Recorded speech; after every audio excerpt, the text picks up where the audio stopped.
By us, I mean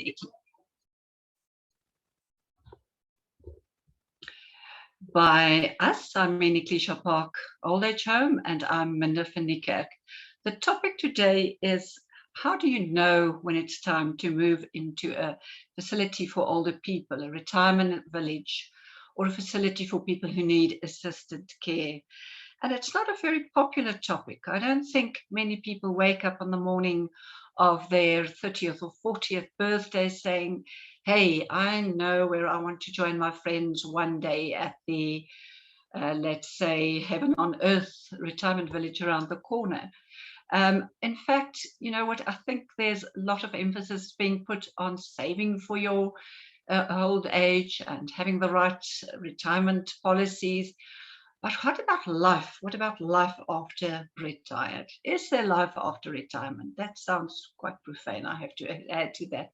So today we will be referring to younger people, retired people who are considering moving into a retirement village complex or into flats, as well as those older people who need care, who need frail care or need semi-frail care. Growing older is definitely not something that any one of us is looking forward to. And I think, but the day comes when your physical energy is lowering, you realize you're not up to as much as you used to. And when the swimming pool pump breaks for the third time in the month, you're starting to consider, maybe I should scale down. Maybe I should live a little lighter. Maybe I should not have so many maintenance and other issues. And yes, there is life after retirement, which I've been, involved in this sector for a long time. And I see happy people. I see people getting along, forming new friendships, even love relationships. So let's look at the difference, what to decide about. We have two very learned friends or colleagues here today as panelists. And first of all, I'd like to say Reverend Yolandi Cook from the local Domus Deo Church. She obtained her MDiv at the University of Stellenbosch, as well as an MDiv at the University of Pretoria. And she specializes in imago relationship therapy, currently being minister at Domus Deo Congregation. I would also like to welcome Dr. Botha van Aarde, a theologian as well, who has worked in the NP sector all over the country, KwaZulu-Natal, Gauteng Central, Gauteng North. He obtained his PhD on the topic of the development of social work services in the Dutch Reformed, or the more familiar, what we call the Ekklesiapark. He's currently involved in NASOS, the National Coalition for Social Work Services, as well as the KMDR. The church is well known for all its abbreviations, and you've got to keep abreast of what it all means. So Dr. van Aarde will be addressing the financial aspects of moving into a retirement setup, and will share his vast knowledge on the different models of retirement village setups and what it entails. So over to you, Reverend Yolandi. Thank you. Thank you, Minda. So we thought when we first brainstormed this topic that the very best people to ask what one should consider when thinking about moving to a retirement community was the people that already made that decision. So we compiled a short video of these voices and the people giving their insight. So I'm just going to share my screen, and then we can listen to these voices together.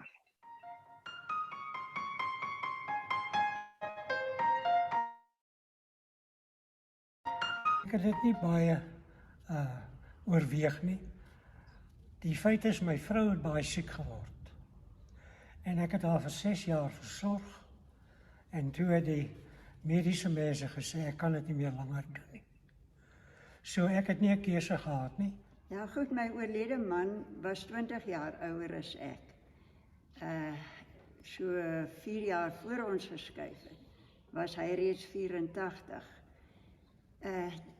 Ons moes toe die besluit neem om die groot huis waarin ons gewoon het, met die groot erf, te verruil vir iets wat kleiner is, veral sou iemand tot sterwe kom, dan sal die ander persoon nie maklik meer daar kan regkom nie.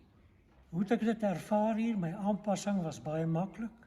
Ek ken die mense, ek ken die omgewing, was lank in hierdie area predikant gewees, so dit was vir my, die aanpassing was regtig nie moeilik nie. Dit was maklik en ek is hier ook baie gul ontvang. Ek is tevrede, ek is veilig. En as iets gebeur, daar is iemand wat na my sê. Ek is baie gelukkig hier. Ek bly baie lekker. Ek het 'n ruim woonstel. My kinders kan vir my kom kuier en ek hier is op die oomblik baie gelukkig en ek dank die Here net dat dit so met my gaan. It actually wasn't a decision or a thought of mine, it was actually my daughter. She, because where I was staying, it was out at a plot and it became very unsafe. So she said to me, what about a retirement home? I said, no, I'm not ready yet for that. So then she said, well, Mommy, I'm sorry, but I have put your name down at Ekklesia Park. She said, I've had a look at it, it's absolutely wonderful. I myself didn't have a choice about whether I would come to an old age home or not. I had an accident and the choice was made for me by my family, by my surgeon, and it was hard to accept, but eventually I did. And it was the best thing I've ever done. Ek dink uit die praatjies wat 'n mens nou buitekant hoor, is daar tog 'n groot misverstand wat uit die weg gerem moet word. Mense dink hulle word hier verpleeg, maar dis nie die geval nie. Jy word versorg. As jy verpleeg word, moet jy hospitaal toe gaan en dan gaan jy baie meer daarvoor betaal. Ek is baie gelukkig en niks om oor te kla nie. Especially having come to Ekklesiapark Park, we have, as elderly people, a fear of losing our identities, of losing our family. Many are at a loss for that commitment and that love and the family life that we share. But we come here for a reason, because we are not capable of looking after ourselves anymore. And the home provides us with everything that we might need. There's cognitive issues that many people have. There's help with that. A lot of people like myself who aren't able to get around easily.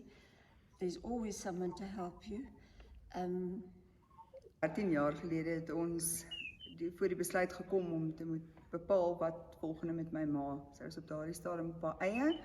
En my broer het verhuis na Senekal in die Vrystaat en ek is woonagtig in Randburg en my ma in Kempton Park en wat is die oplossing? So ons moes bepaal, wat gaan ons maak? Waarheen gaan ek met my ma? Die veiligheidsaspek was 'n groot oorweging. Kon nie my ma vir langer op haar eie laat bly het nie. En ek dink vir ons het dit regtig daarop neergekom dat ek haar in 'n omgewing wou gehad het waar sy versorg kan wees en dat ek kan weet dat haar veiligheid verseker is. My ma het nog al die jare gesukkel met haar liggaamlike gedeelte van haar versorging en ek dink dit was potensieel, dit kon ons sien dat daar die moontlikheid gaan wees dat my ma moontlik meer versorging gaan nodig hê. So ons het 'n paar goed oorweeg. Ek het baie sterk daaraan gedink, sou dit vir my sinvol wees om my ma in my eie huis te neem en ek het besef dat die uitdaging net te groot is. Ek is 'n werkende mamma. Ons het 'n besige lewenstyl en vir alle praktiese eindes is my ma op die einde van die dag die hele tyd alleen gewees het by my huis. En ons sou vanaand miskien by die huis gekom het en 'n tyd saam met haar kon spandeer, maar dit was nie ideaal nie. En toe het ons begin rondkyk na plekkies wat ek gevoel het naby genoeg aan my werk sou kon wees, dat ek dan my ma kon gereeld besoek, want dit is vir my nogal 'n baie belangrike aspek wat steeds 'n rol sou gespeel het. En ons het toe op Ekklesiapark afgekom en dit was seker een van die wonderlikste oomblikke van ons lewe. My ma, ek was baie opgewonde. Ek dink een van die grootste hartsere was om 'n mens se lewe te reduseer na 'n kamer. Dit was een van ons grootste uitdagings en dit was net daai versekering te gee dat alles wat sy nie meer in haar klein kamertjie kon plaas nie, dat ons dit moes versorg by my huis. Ek dink dit was vir my 'n baie belangrike aspek en dan die opgewondenheid op die einde van die dag om 'n kamer gereed te kry waar sy haarself dan weer haar voete gaan vind. Ons het aanvanklik eers in die semi-vraakryer inbeweeg waar my ma dan gedeeltelike versorging gekry het En dit was nogal 'n groot riem onder die hart, want mense het geweet, maak nie saak wat nie, daar was altyd iemand wat sou gekyk het en wat seker gemaak het en wat sou gesorg het dat my ma versorg is. In die jare het daar nou definitief degenerasie plaasgevind en my ma moes toe omtrent so 4 jaar terug nou skuif na vrouelkeer. Ek onthou in aanvanklike gesprekke haar ongelooflike vrees oor vrouelkeer. Die uitdaging wat dit gehad het, sy het altyd gesê, dis die plek waar mense gaan as 'n mens moet doodgaan. En hier is ons, met die Here se genade, nou 'n paar jaar later en my ma word wonderlik versorg deur die mees ongelooflikste vrouens wat deel vorm van ons lewe en deel vorm van my gesin op hierdie stadium voel dit vir my. En dit gaan regtig met haar goed. I have settled down. I didn't think I ever would, but I really have settled down.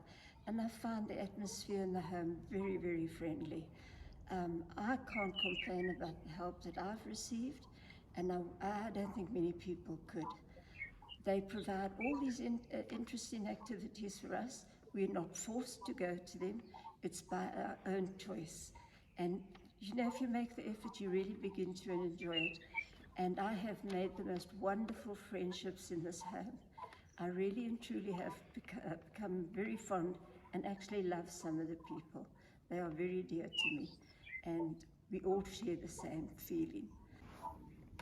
With my mum being in frail care, I think one of the biggest challenges is that one has also got to realize that you've got a responsibility. We cannot leave our parents at a facility and hope that everything will just go well. I think we've got a responsibility in the end as children to make sure that you are forever busy and get to know the people that are working with your parent all the time. And with that, we create an incredible support system in the end that makes life so much easier for everyone. For me as a child, it's such a thrill to know that my mum is looked after by people who knows exactly who I am, who knows my mum is, and they can assist me when I need to take decisions when it comes to my mum's health or decisions with regard to what's happening in her little life that's confined to that small space. So I've been incredibly fortunate to have these people with me, and I'll make it absolutely my business to make sure that they know who I am and that we work together as a team. In the end, that's, I think, the responsibility that we have as children, putting our parents into an old age facility. Okay, so I think that provided us with quite a few themes to look at when we discuss the things we have to consider when moving to a retirement community, or even as children when we start the conversation with our parents. So I just want to make a summary of what we heard. Quite a few of these residents said that it was mainly because they couldn't deal with the health issues that they had, whether it was being able to move around easily, whether it was cognitive issues. Sometimes it is just useful to deal or just to face the reality that part of growing old is that your health will deteriorate. And in my professional experience, I have dealt with many elderly people that had difficulty adjusting to the actual move, to pick up your life and to just that physical activity of moving. It puts a lot of strain on people that are weakened already. So I have always said that if it's better to ask this question: should I move? What should I do in the last days of my life? To have that, to make that decision while your health is actually still good, so that you can also be more equipped to deal with the strain of moving or making a big adjustment, because it will take a toll. So my recommendation is, while you are still relatively healthy, it is a good idea to start the conversation, do the research, so that you can move while you still have energy. But like we also heard that many were accepted in a community, and although their health has already deteriorated, it was also still a positive experience. So there's not only one way, but wherever you are in your life, it's all very important to just take stock of how is my body doing with the environment that I am in at the moment. And then the next thing that you heard, the one lady was said so beautifully, that she just realized that she wanted more activities. She wanted friends of her own age. And with children working and not being able to help you whenever you need the help was something that that was also a theme to consider. Does my support network justify me still living alone? Or should I move to a place where I have a bigger support network with friends, with professional helpers, the broader spectrum, the community that also supplies that support network? Another theme that came out was just safety, that where you live in your house, people feel vulnerable, especially if the neighborhood has specific safety issues. But that is also something that that needs to be considered. And then another thing is just a practical point, that maybe you're living in a 5-bedroom house, and although you have someone that comes in to help you, it is another thing to think about is, am I still able to keep up with the demands of keeping the house, making my own food, and taking care of the garden and the swimming pool? So that's also something that needs to be on the list of things that you check whether you might be ready to make the change. The last thing is quality of life, and it really, it's sort of the same thing as the support network, but the moment you move into a retirement community, and Dr. van Aarde will shortly explain all the different kinds of retirement communities that are available, it's important to think that it's wonderful to be able to be part of a hobby group. For example, to play card games together, to have arts and crafts evenings, just to be stimulated. There are wonderful exercise opportunities for especially the retirement community, and you get people that qualify themselves to help elderly with these exercises. So I think these were the main points when we heard the residents and their feedback. I think some other things that came out was that when you get to the point where you have to make a change, the reality is no one likes change. I, in my own life, can see that the older I get, the less I like change. And so any form of change brings with it a lot of emotions.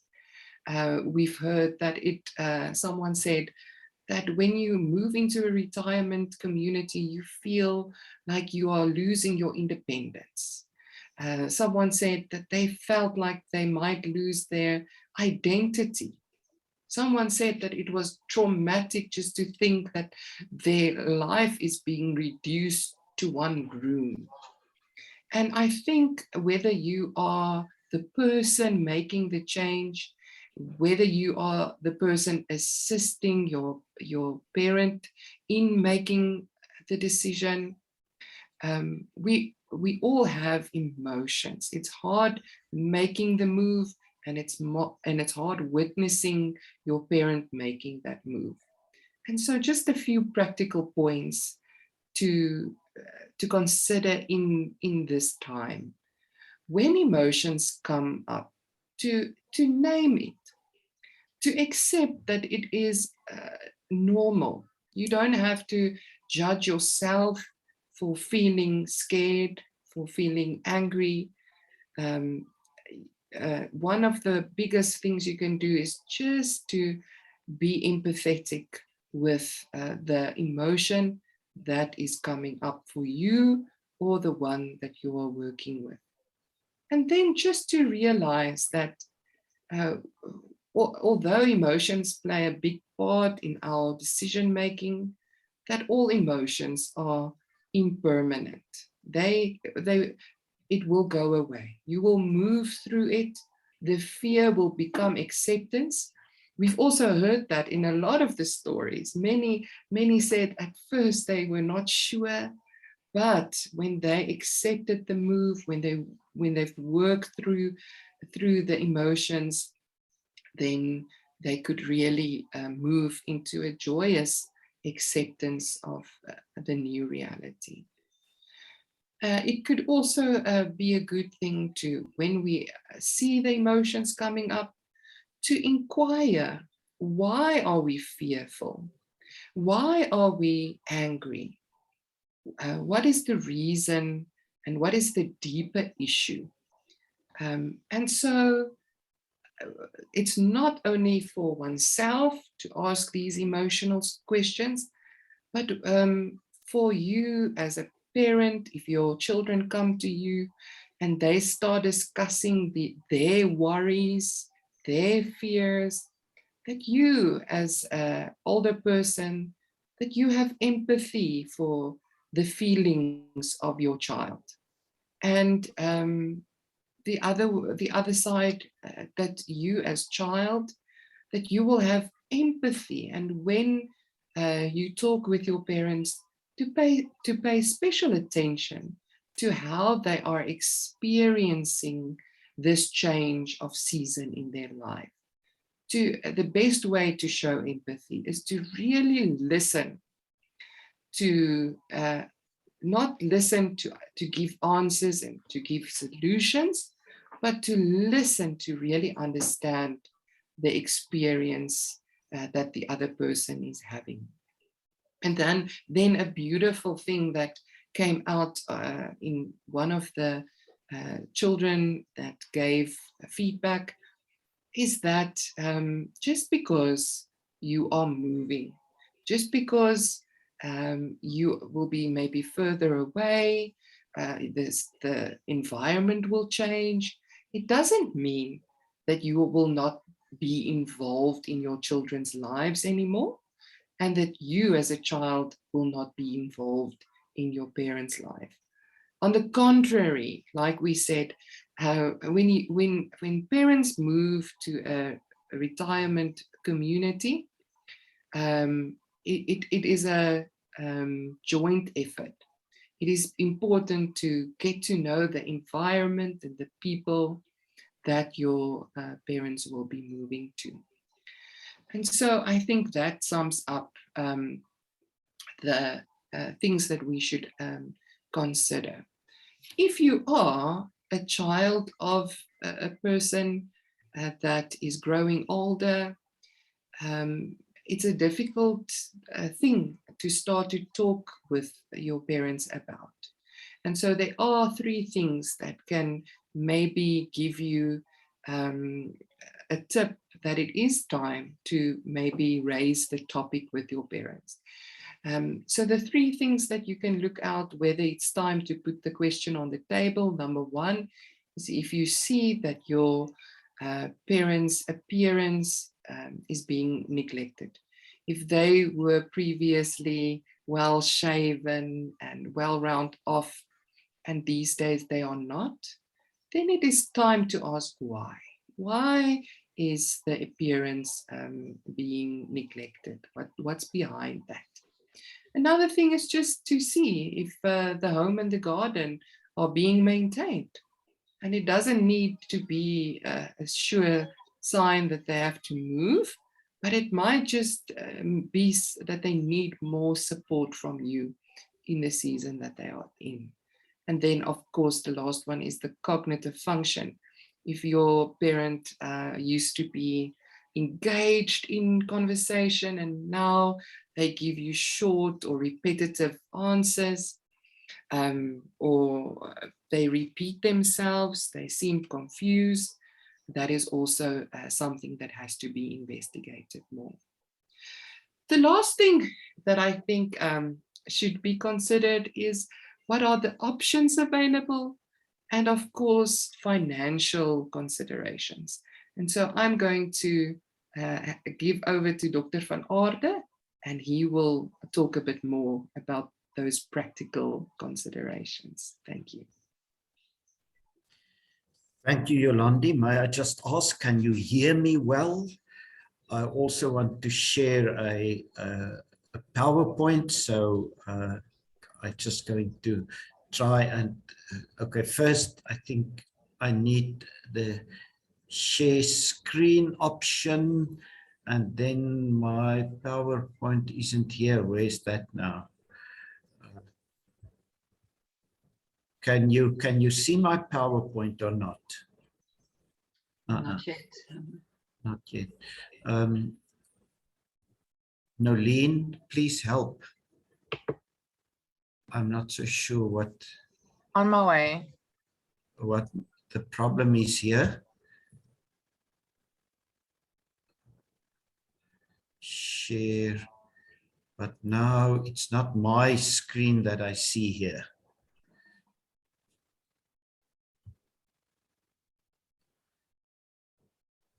Can you see my PowerPoint now?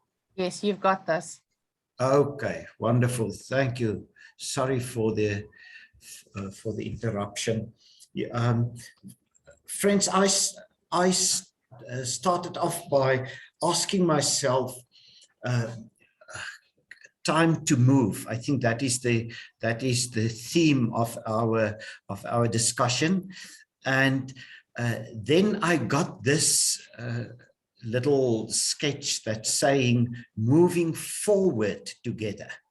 And sometimes if I heard some of the inputs we already had, people think when you move to a retirement center, you move backwards. But actually we're moving forward, and I think that is very important. May I just say, when Yolandi spoke, I said to myself, well, one might be downscaling on the floor space of your room, but actually you upscale with your home, because all of a sudden your home becomes far bigger than the residence you stayed in previously. Your home is much bigger, as it is now all of a sudden an extensive garden that you don't have to care for, several stories sometimes, with lifts that you don't have to care for or have to maintain, and so forth and so forth. A small background on the financial issues that I think needs to be considered when we have to decide on going or moving to a home. Perhaps just a bit of background statistics. You know, you can see there, although our population in South Africa in 2020, more than 28% was younger than 15 years of age, 9.1%, 5.4 million, was older than 60 years, and that is a growing. That is growing. The statistics are growing, which means in South Africa the population is growing in two directions. It's becoming younger on the one side, but also older on the other side, because the percentages are growing. I think for the questions that one needs to ask when you think of the financial impact of moving to a home for the aged or a retirement center is, obviously one needs to understand that our capital have to care for a longer period of time. People getting older, which means our retirement period is longer, and that is, I think, a very important thing. The other issues that I just listed there is the whole issue of downsizing with the empty nest. Your children and even your grandchildren are in their own places now, and so it should not be a very big thing in our minds to downsize. I think one needs to understand healthcare costs. Someone already mentioned if you growing older, your healthcare costs also grow. I think all of us need to be debt-free when time comes to move to a home, and in the end, we all are afraid that we might outlive our money, our retirement funds. So those are things we need to consider. Something else which is important these days is the fact that most families, most extended families, are stretched out around the globe, which means perhaps you should still make provision for international travel to go and visit your children or your grandchildren or whoever else immigrated to some place far off. What is obviously important financially is, as soon as you live in a senior community, then the unexpected expenses are cut down. And I think usually there are very, very few unexpected expenses.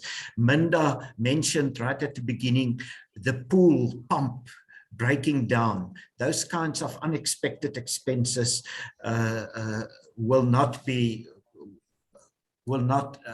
hamper you in the when you move to a elderly community.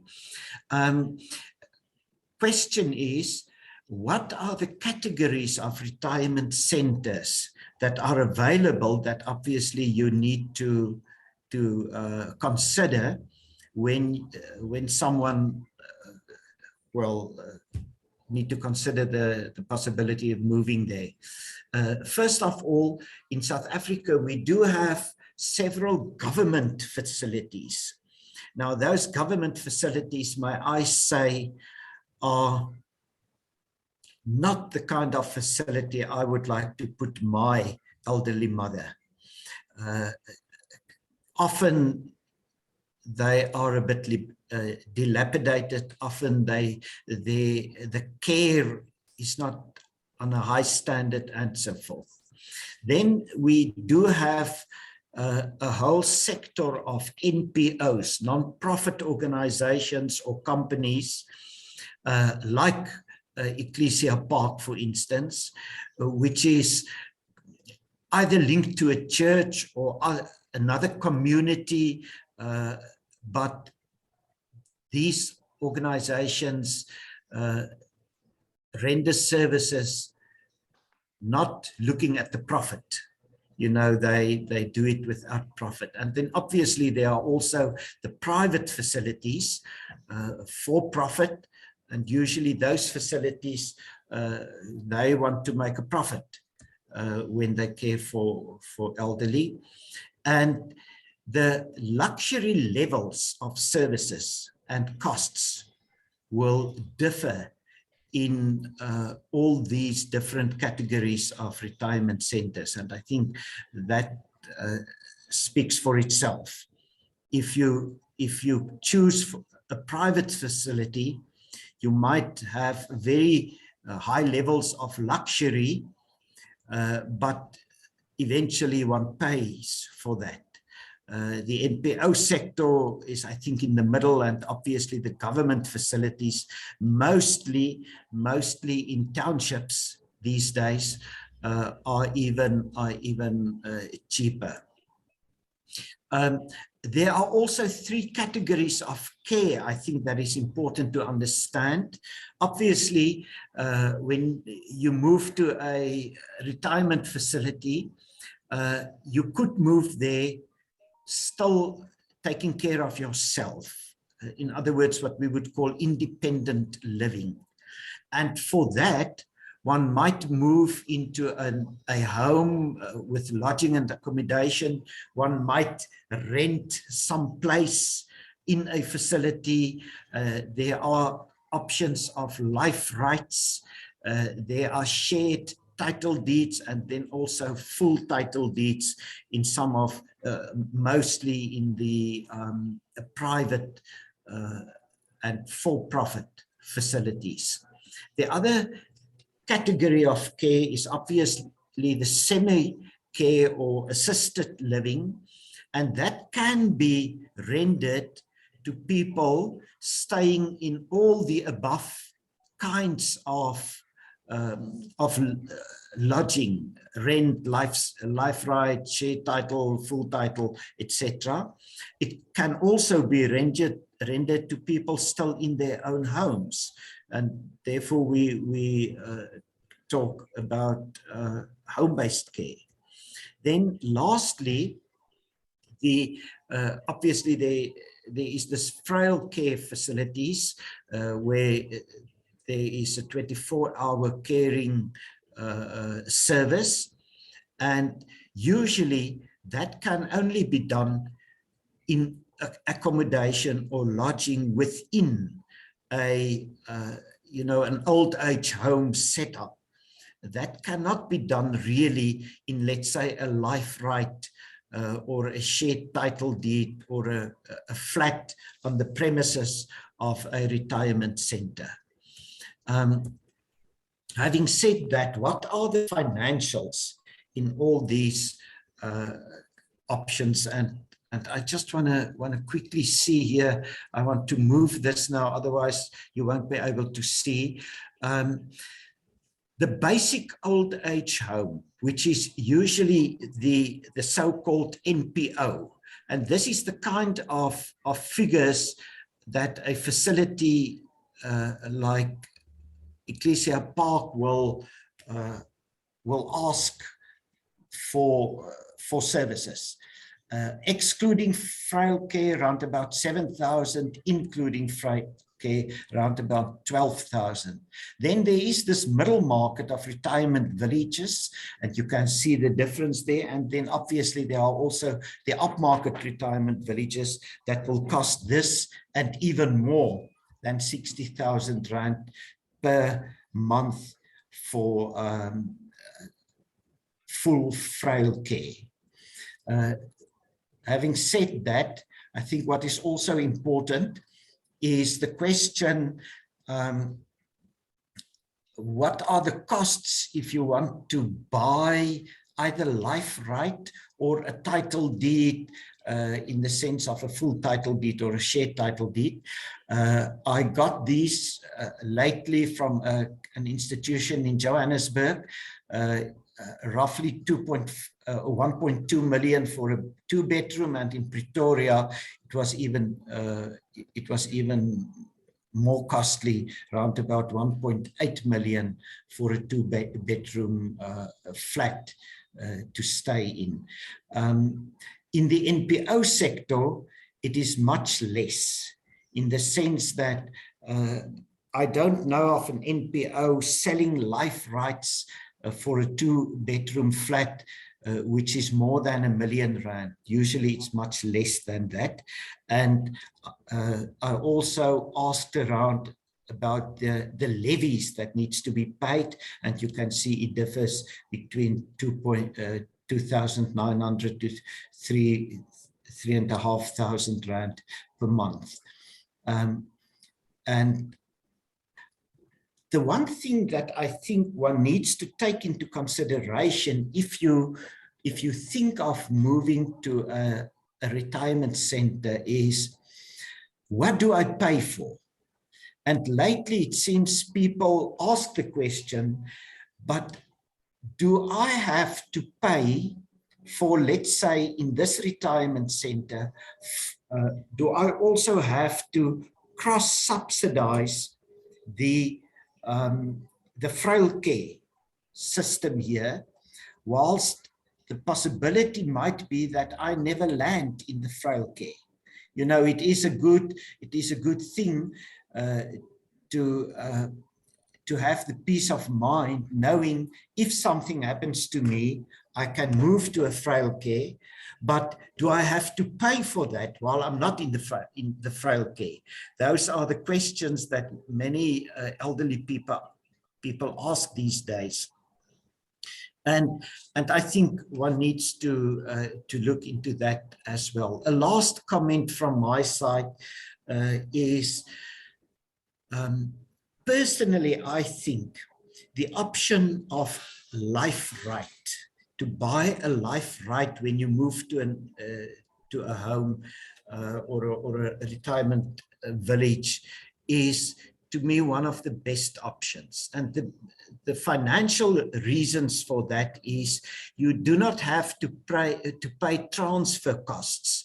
As one will know, when you buy a life right, you buy the right to live in that apartment for the rest of your life. You do not buy the apartment, only the right to stay there, which means you do not have to pay transfer costs. You don't have to do maintenance on the outside of such an apartment. And obviously you still have to pay some levies. And then in most cases, when you exit the life right, going back to the children or to semi-care or whatever, you get quite a big amount, a percentage of what you paid, you even get it back. So personally, I think the whole option of life rights is something that one really needs to look into when you need to decide on going to a retirement center or not. Friends, I ran through a few things. I think the most important ones are the categories of retirement centers or homes for the aged, which are available, and then obviously also the kind of living that you can buy there. An apartment, either with full title deeds, life rights, or even just going for the option of accommodation and lodging within the home. So that was what I wanted to say, and Chair, we are now open for questions. Will you take back the screen, or should I give it back to you? You just can stop sharing at the top. That's what I did. Thank you.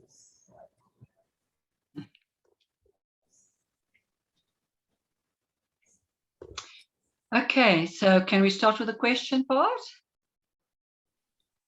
Yes, Can Minda. you hear me? Okay, Right, yeah. okay. So one of the first questions was, what about pets? This differs from place to place. Unfortunately, not many, especially if there are no boundaries to the flats, then it's difficult if the one has a has a barking dog and the other has a spiteful cat, so that's quite a challenge. But I know of some retirement villages which definitely accommodates pets. Then the other one was dietary requirements.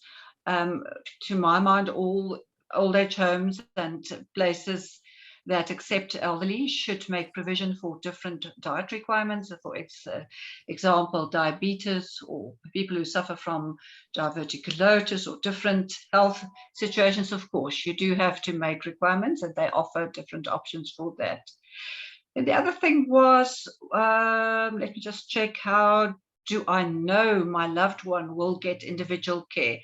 As Dr. van Aarde explained, the old age homes consist of different sections, and each section accommodates people with different needs. And the more needs you have, if you need to have 24 hours nursing care, of course, the nursing ratio will be much higher. We're talking about an average of 1 nurse for every 4 people. Of course, we do have, you do get old age homes where there's a nurse per aged, and those are the very expensive ones. But in general, 1 to 4 is a fairly good ratio to know that, in the first place, carer won't be in the life or the vicinity of the elderly all the time, won't be in the way, and the other hand, she will be there to take care of her. And then the other question was, how does Ekklesia collaborate and communicate with families and residents? We really see the family members as part of the team when it comes to making any decisions, should the person not be in a position to make decisions for themselves any longer. Otherwise, we include, of course, you always include the frail person to the extent that he can still make decisions. So the moment something happens, we communicate with the children, we phone them, we talk to them, ask them to come in. Pre-COVID, of course, we love to have open days. We had family days, and I hope we'll be doing that soon again. And we'd really love to have people engaging in the organization of, or the actual presenting of these activities. Let me just see, will the questions, will the video be available afterwards? Yes, we'll definitely make sure that everyone gets it who needs it. The residents themselves, how do we communicate with them? We do have, and that is something under law for older people, that we must have regular meetings with them. Not everybody is willing to speak up in a meeting, so we do talk to them individually, and they also have representatives amongst them. In other words, if you see the office is too busy and you can't go there, then go and talk to your nearest representative, who will then raise the issue with us. Somebody asked if a person can run a small business, I would imagine, part-time. Can they do that from a retirement village? In principle, retirement villages are for people who are retired, but I cannot see any problem with somebody who does something from his flat, which won't be influencing the rest of the community. Of course, if they want chickens and hatch and get eggs, that might be difficult. How will residents or family members be notified if there are any changes in the services? We send out regular emails. We make sure that everybody is aware. During the whole COVID pandemic, communication was extremely important, and we kept our family members informed all the time. Somebody asked me, is it unfair to let your parents go for a dementia test? So much fear for that, but we are so concerned about their cognitive function. I think it's fair because that puts everybody in the picture, that you know exactly what you're dealing with, to which degree the condition is still treatable, although we all know that eventually it is a down, something that they won't recuperate from. But of course, if you get them for tests, you know exactly what's going on. And some of the medications do help to slow down the process a little bit. Of course, observation is a very important part of assessing, just seeing how people act every day, the little parts that they forget, that's also a form of assessment. But I do not think that the way the assessments are done should really be a cause of concern. Another question is transportation provided for to nearby stores or doctor's office. In our case, we do provide transport to a limited degree. If we had to take everybody to their doctor every day, we'll probably be on the road all day. So where the family can assist, we are most grateful. How does the residents maintain security? We have had no incidents from outside, the premises coming in.